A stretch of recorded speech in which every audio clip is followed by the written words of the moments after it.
Yes, well, secondary is definitely not the right word for it. Thank you for that. Um, yeah, as I just mentioned, in Germany, the situation, the federal situation of Germany allows other opportunities than in other countries. So, for example, everyone is looking at the top 5, top 7 cities like Berlin, Hamburg, Munich, Stuttgart, Cologne, Frankfurt. Um, but on the other side, we do have cities which are regionally really prosperous on the GDP side, or um, on the industrial situation, or on the growth on the industrial side, and also on population, which is vital for all kind of real estate. It's not just for residential, but it's also for offices and retail and other, even for logistics. We do have areas in Germany where, on a long-term scale, the situation was as stable as the whole of the country was. So, for example, if you look at cities like Hanover, if you look at cities like Münster, if you see Bonn, which was formerly the capital, not the capital of Germany, but and so further south there are also some hubs like Nuremberg, like Karlsruhe, like Mainz, where you do have really working functional situations in industry. And coming to the two situations that you mentioned, like liquidity, I think that liquidity is always something that has to be seen in respect to size.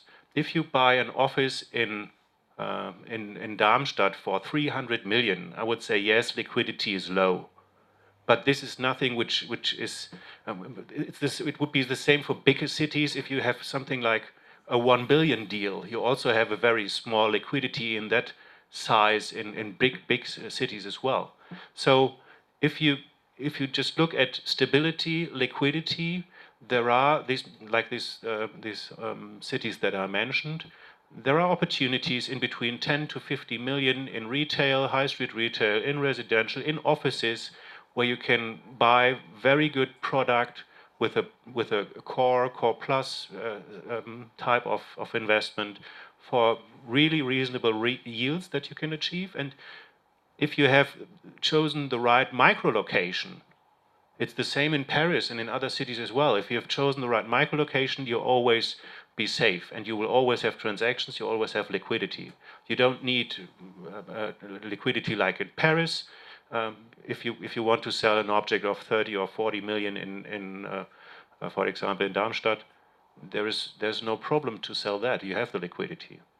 And this is what makes Germany a bit different to other countries, as we do have that situation long term now. And just the outside view on Germany is that we have one capital, which is Berlin, which doesn't have any production at all. Berlin is a city that has just the just services which are there. There are none of the 10 biggest companies in Germany do have their head office there. It's different to Paris and different to London, and also the other big cities in Germany. Everyone is looking at that, and the banks are really like forcing the investors to go there, because they are saying you have to buy in the big hubs. You have to buy in Munich. You have to buy in Hamburg if you want to get a good financing. But for example, for the German regional areas, for these cities, you also do get a financing. Not for the 300 million object, I agree on that. But if you have a stable investment in that location, that's perfect to do. In regards to size, if you do have investment like having to invest 20 billion, that's perhaps not the right idea to go in the regional areas, prosperous areas in Germany.